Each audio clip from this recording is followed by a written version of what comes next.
Hi, this is I from Groovy Entertainment. Today we got another book to read for you. Today's book is Alice in Wonderland from 1986. So let's get started.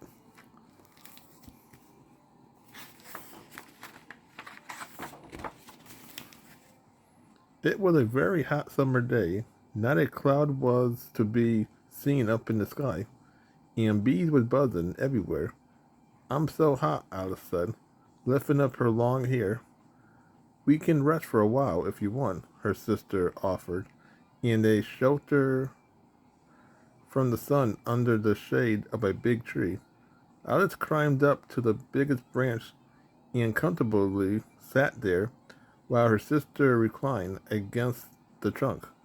She took a book out, and Alice wondered what to do while her sister was reading. Would the pleasure of making a daisy chain be worth the trouble of getting up and picking the daisy?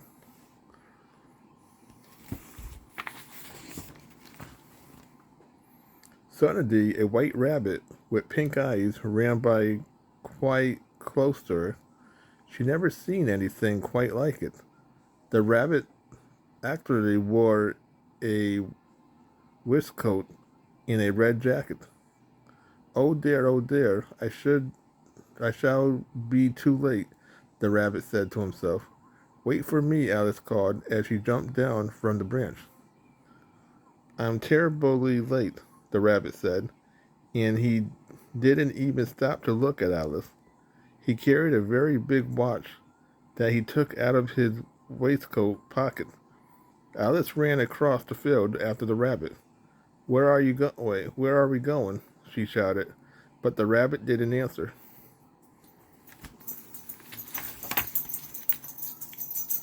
Alice followed him anyway, but suddenly the rabbit vanished. Fortunately, Alice was just in time to see him pop down in a large rabbit hole under the hedge.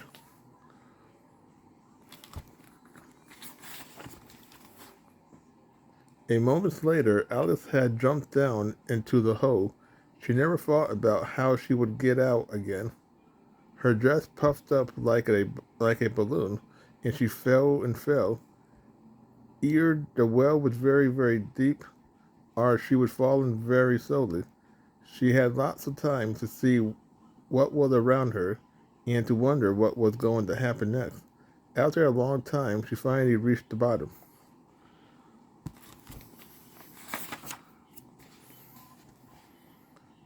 Alice looked up overhead, but everything was very dark. In front of her was a long tunnel. The white rabbit was still in sight. Hurrying along, Alice started running at once to chase the rabbit. She wanted to see, wait, she wanted to ask him so many questions before turning the corner. The rabbit looked back to check if she was still following. Then Alice turned the corner and found herself in a big hall lit by lamps, but with no windows and no sight of the white rabbit.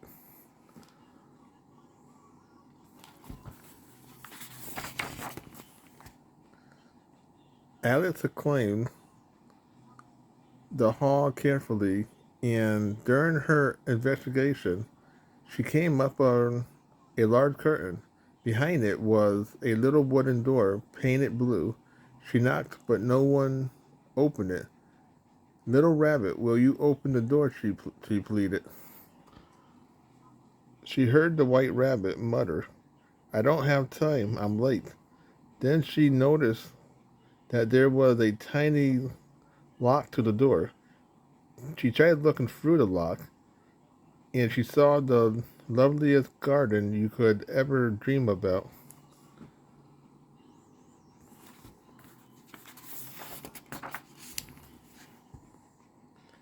The lock, guess what? Alice was thinking and said, you're much too big, my dear. You'll never be able to go through. And then it began to laugh, but Alice didn't give up so easily. She looked around again And then she noticed that there was a table in the middle of the hall. She moved closer and saw a little a little bottle on it. Round the neck of the bottle there was a label with the word "Drink Me." Alice began to taste it, and uh, as she liked it, she drank the whole bottle.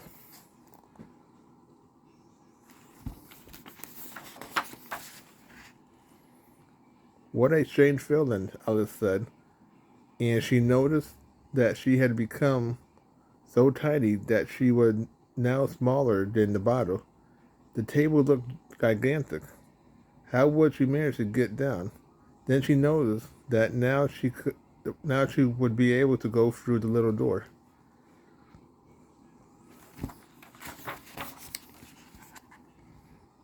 Alice got down off the table, which took a long time because she was so small. But when she got to the door, she discovered she had forgotten to take the key to the lock. It was still on the table, way out of reach. Alice tried her best to climb up one of the legs of the table, but it was too slippery. She was beginning to despair of ever succeeding. When she noticed a box under the table, she found a small cake inside bearing the word "Eat it" or "Eat me."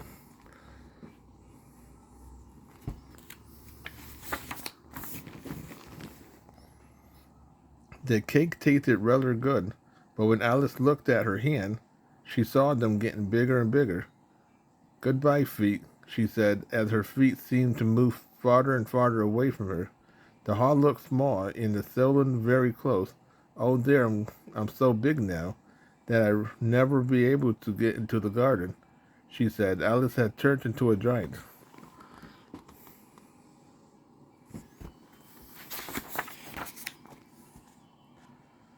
When she realized that she was trapped in the room, she was probably never be able to get out again. Alice burst into tears. She cried and cried, and since she was now a giant, she cried giant tears. "If you keep crying, we'll all drown," the lock said. "You would be better off thinking a little," it added.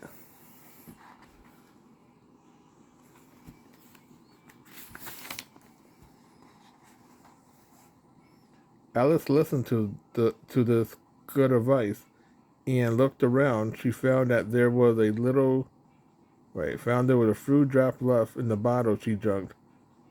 Then, hoping that she would return to her normal size, she very soon she had not only begun to shrink, but she was so small that the tears she had shedded appeared like a salt water ocean.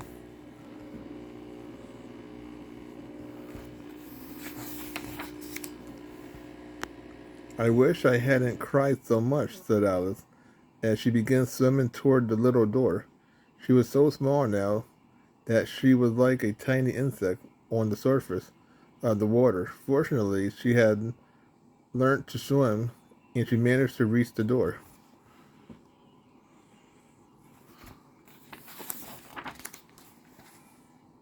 When Alice got to the other side of the door, she could see land. A big party of animals was standing there. She swam over to the bank and asked them if they had seen a white rabbit go by. Two fat little men came forward saying, "There isn't any white rabbit here, but we are Tweedledee and Tweedledum at your service." Who are who are those two?" wondered Alice. "Proudy twins. They look cheerful enough, but don't seem to want to listen to what I have to say."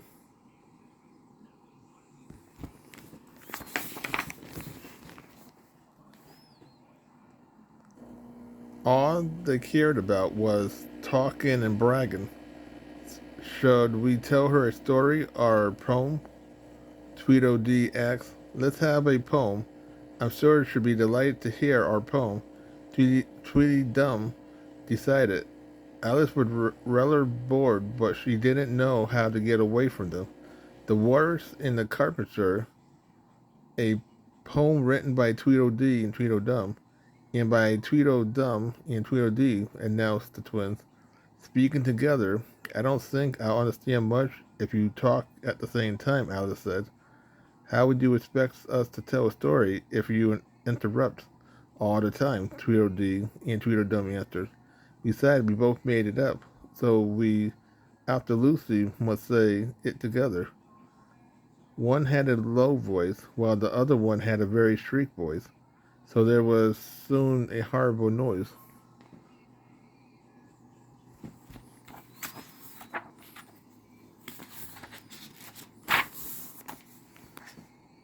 Alice waited until the twins started fighting and was so absorbed that they didn't even notice that she was leaving.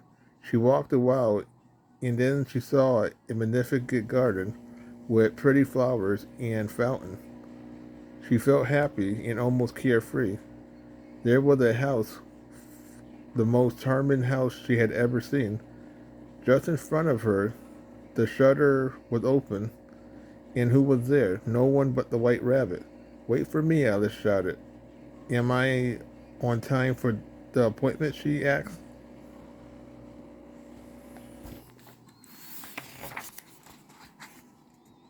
The rabbit came down to open the door, but he didn't seem in the least surprised to see Alice. He was as elegant and as ever, and insisted of saying hello. He began scolding her. Why, Marianne, what are you doing out there? Run home this moment and fetch me a pair of gloves and a fan. Quick now. Alice was too frightened to argue. She ran off in the direction the rabbit had pointed. He mistaken me for his housemaid, she said to herself. She was running.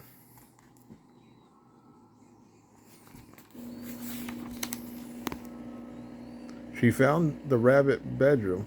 It was a little neat. Wait, it was a little.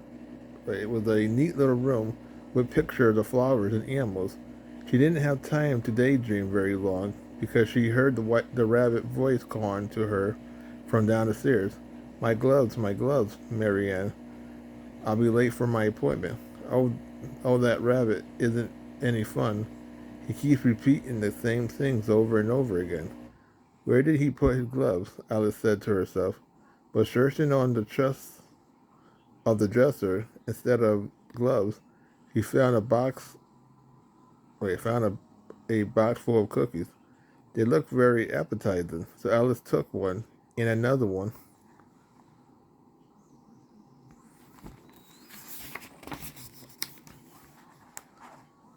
She had hardly finished eating the second cookie when she felt her head pressing against the ceiling. She had grown so big that she couldn't fit in the house anymore. She had to put one arm out of the window and her feet out of the door.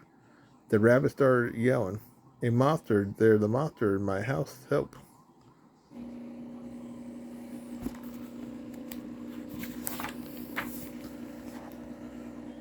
He was right to be scared by Alice. She was as big as a giant now and couldn't move at all because the walls were beginning to shake and soon the house would collapse. Good glorious. One can't eat anything here without changing sizes. Like a telescope, Alice thought. A funny bird joined White Rabbit and began discussing what had happened. Interesting, very interesting. How did this giant get in your house? He asked. I don't know, but I don't know, but that's not the problem. How should we get him out? The rabbit replied. Well, we could try to make a fire, and the monster will have to come out so he won't choke, the bird suggested.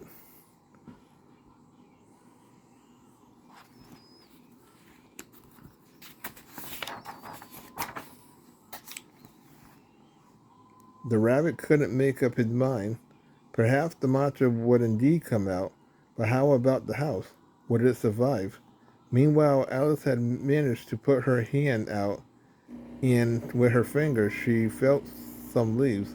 She pulled, and there was a carrot. She hardly hesitated at all before eating it. It was only a matter of habit, growing and shrinking, and she was getting used to it. As soon as she had nibbled the carrot, she once more began shrinking. As soon as she was small enough to get through the door, she ran out of the house. She saw the strange bird, whose name was Doodoo. He was very pleased with his plan and said, well, you see, wasn't I right? All you had to do to get rid of the monster was to ask my advice. Don't hesitate next time you run into a problem. I'll be glad to help you. The rabbit began relieved of his worries about the house, remembering his appointment, saying, I'm positive I'll be late. And there he was running again.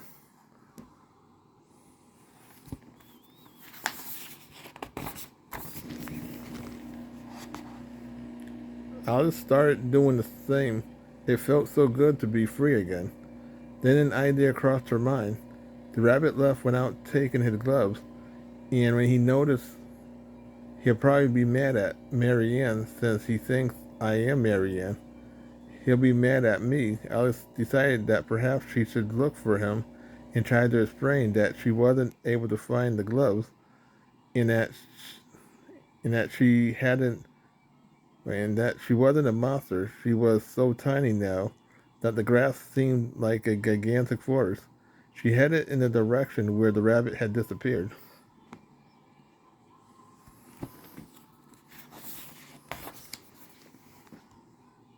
Alice looked all around at the flowers and at the blade of grass. Everything looked enormous. The air was filled with strange insects. When she looked closer, she could see that they was flying cookies or toast, dripping with honey. If only I could catch them, she thought, but they was flying away. Alice also saw toys flying, small transparent horse who looked like dragonflies. Everything was so different that Alice had stopped being puzzled. It was like dreaming.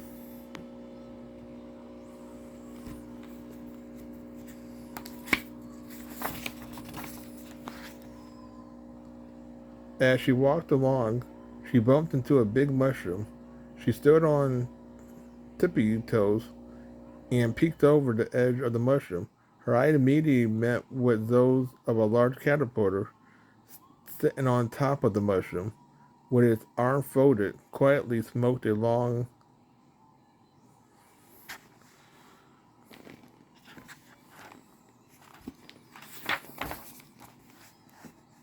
The caterpillar looked at Alice for a while. Then it took the out of its mouth and addressed her in a slow and sleepy voice. What are you doing here? Alice silently replied, I'm looking for a white rabbit with pink eyes. The caterpillar began to laugh. You're going to catch him. Well, you're not going to catch him with your short legs, he said. Rabbit run very fast. I know, Alice said. I don't run very fast because I am so tiny now, but I used to be a lot taller. Perhaps we could make you grow again. One side of this mushroom will make you grow taller, and the other side will make you grow shorter. Saying this, the caterpillar disappeared.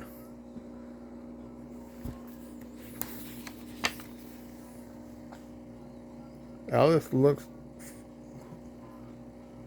thoughtful at the mushroom for quite a while, trying to decide which side was which. It was a very difficult question. However, at last she made up her mind and bit off a piece of the mushroom.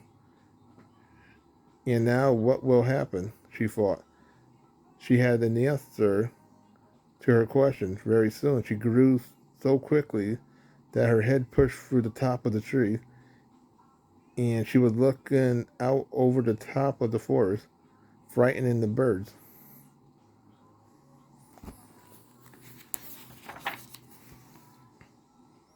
She had become a giant again.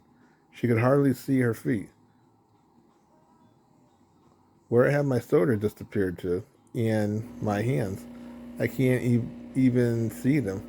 Alice said she would moving them about as she spoke, but nothing seemed to happen, except a little shaky amongst the leaves.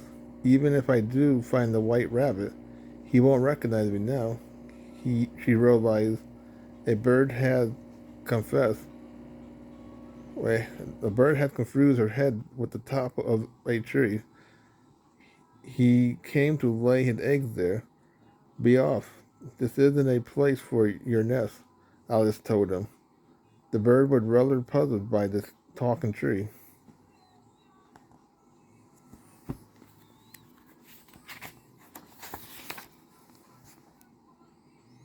Alice was beginning to find it exhausting to change sizes all the time.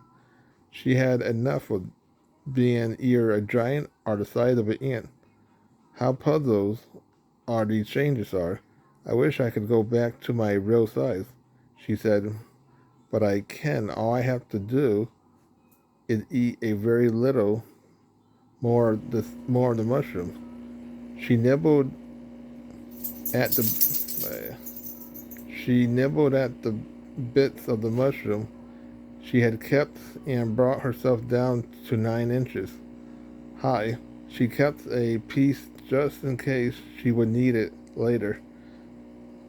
Who knows? Things are so odd in this country, she thought.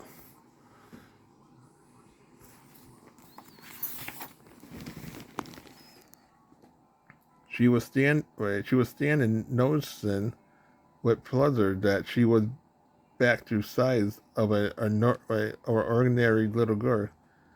When she heard a voice behind her, she turned around in a amazement and saw a big cat sitting on of a tree just a few yards off. Hello, who are you? She asked. I am the Chester cat. He grinned.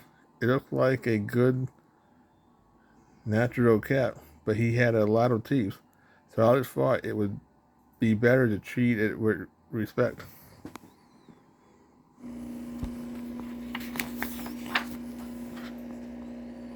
Would you please tell me which way I ought to go from here? She asked again. That depends on where you want to go. Depend on where you want to get to, said the Chester cat. I'm looking for a white rabbit, she replied. What do you want to find that white rabbit for?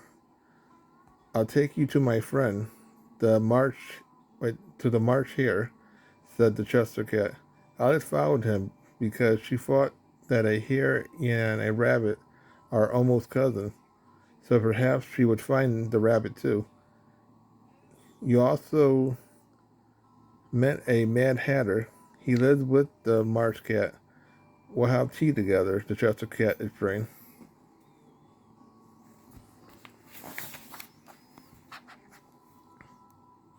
When they arrived, there was a big table set on the grass in front of the house.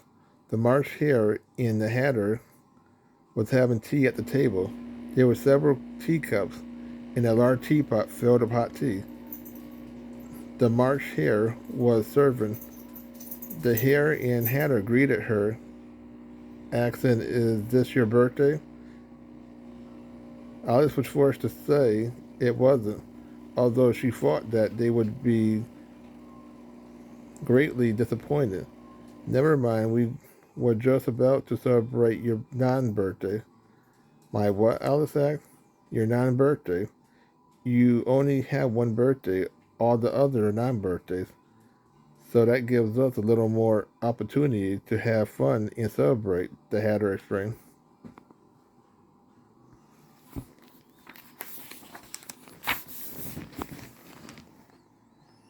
Alice decided she might as well enjoy this unexpected party. The March Hare rushed to serve her some tea, but he bumped into the Hatter, which spilled his tea on his coat and on his bow tie. The tea is very strong. It will calm you down, he said. Alice was quite positive it was the opposite, but she didn't even venture to try to convince him. Let's have a song to celebrate this young lady non-birthday, announced the Hatter. Tweedledee, wait, tinkle tinkle little bat, how I wonder where you're at. Up above the where you fly, like a tea tray in the sky. Twinkle twinkle. When he had finished his song, he took his hat off and uncovered a big birthday cake with candles.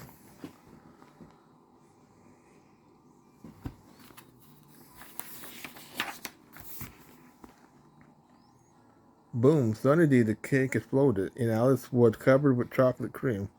The Hatter and the March Hare found this extremely amusing and burst into laughter. Alice, who by that time had enough of those two, left at once.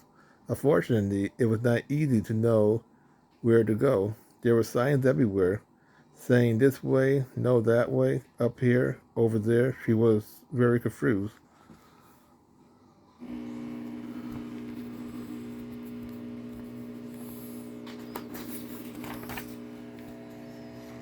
In fact, Alice was lost once more and could see no trace of the white rabbit. She had seen so many strange things all day long that when a broom dog got close to her, she was hardly surprised. The dog was sweeping everything in its way, and after he had gone by, there was nothing left behind, not even a path. That's why Alice couldn't find her way.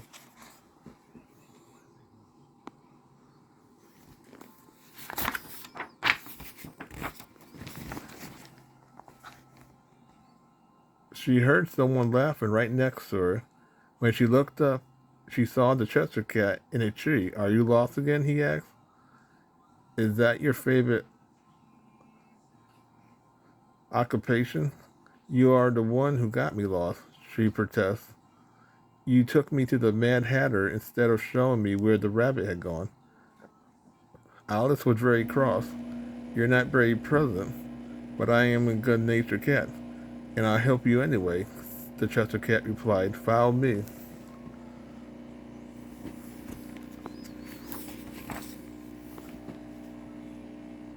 They walked down a little patches, and then she found herself in the beautiful garden at last. Among the bright flower bed and the pretty fountain, a large rose tree stood near the entrance of the garden, and there were three gardeners busily painting the white roses red. As she went nearer, she saw the gardener, which was shaped like playing cards. Would you tell me, Alice asked tamely, why you are painting those roses? Well, miss, you see, in this tree ought to have been red. The queen only likes red roses, they answered.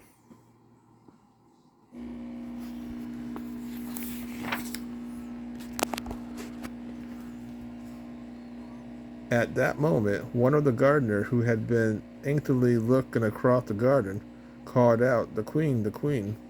The door of the palace opened, and a long line of soldiers came out. Like the gardeners, they too were shaped like playing cards, in black and white or red and white. Next came the 2 by 2. After they came, the royal children jumped and played merrily, hand in hand, or hand in hand. The carves of hearts followed. He carried a cushion with royal crown on it. Last of all came the queen.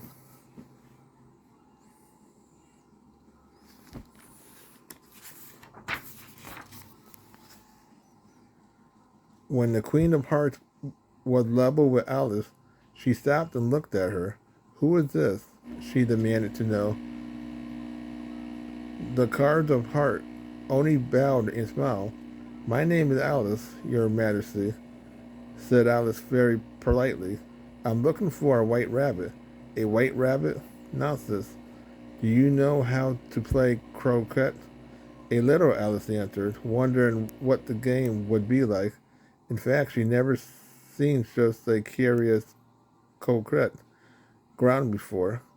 The ball was live hedgehogs, and the mallet was live flamingos.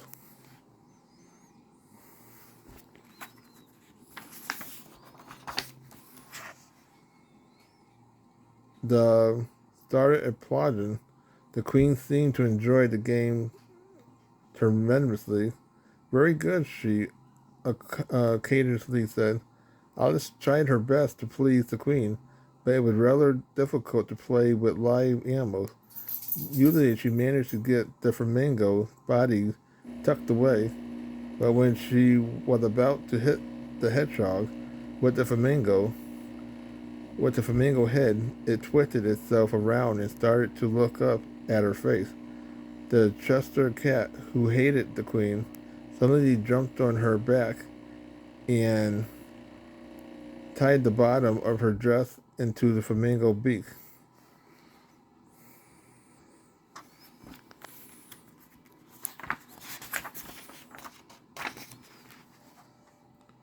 The queen didn't notice this, but just as she was about to win, she lifted her arm up high, and the flamingo held on so tight that she fell upside down.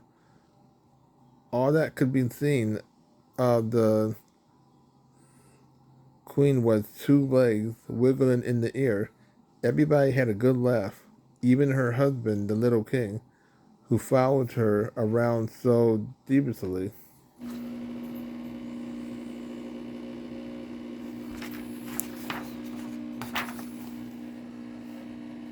When the queen finally was able to get up, she was red at a laughter, and she began to have a tantrum. You are the one who is responsible. I shouldn't have trusted you.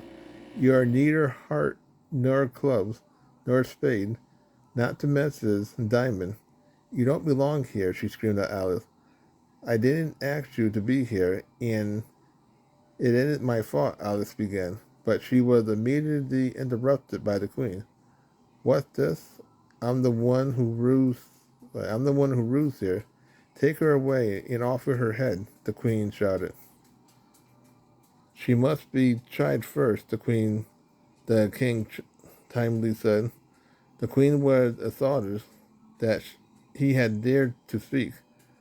Let her be tried, then, she said reluctantly.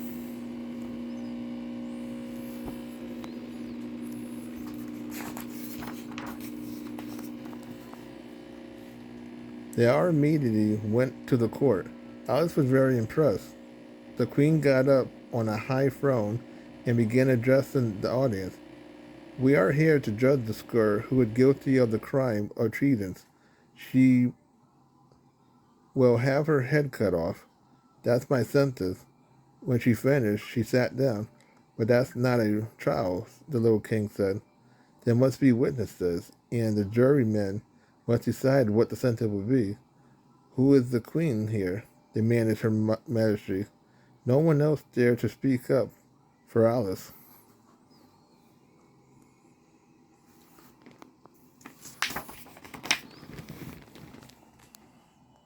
Alice understood that if she wanted to get out of this unpleasant situation, she should act for herself, as the little king would not be able to do much for her. She started thinking very hard about what to do. Then, unfortunately, an idea crossed her mind. All I have to do, she exclaimed, but as quickly as she could, is to eat some of the mushroom I kept in my pocket, and then I'll be very big again. And I would scare them off. She immediately bit a piece of the mushroom and began growing and growing.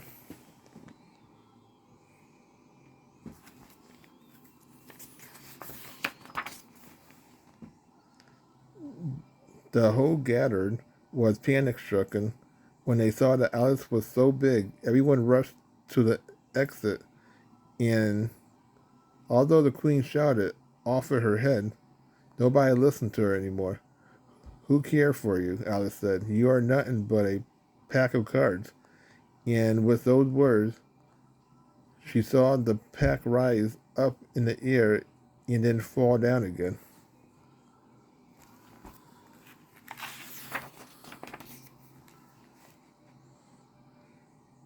At last, that wasn't the end of Alice's adventure. She was much too big to go through the door, and she had to eat a piece of the mushroom to get back to a small size.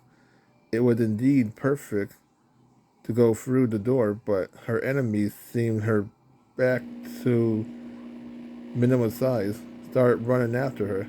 The queen was screaming at the top of her voice, "Get hold of her. I want her head to be cut off." Luckily, the little king managed to help Alice by shoving her a back by showing her a back door, and she finally escaped.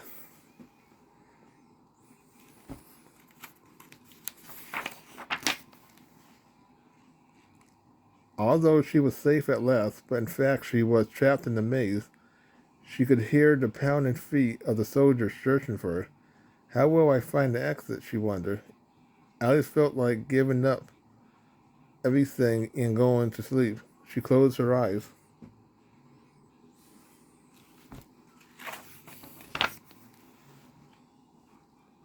She could still hear the voice of the Queen's harsh voice far in the distance, but faintly, as if it was a dream.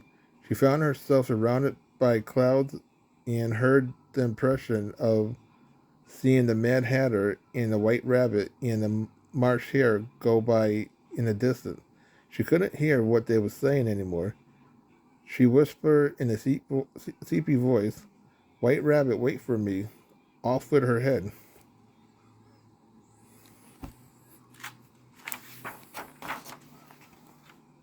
Wake up. Wake up, Alice dear. You've been sleeping a long time. Alice's sister gently woke her up. "I had such a strange dream," said Alice, and she told her sister of her strange adventure as they walked back home. You know, in Wonderland, White Rabbit had watches in their waistcoat pocket, and they run because they are late for their appointment. So that was Alice in Wonderland from 1986. So if you like, subscribe, share, and comment. Have a groovy day with another video coming out real soon.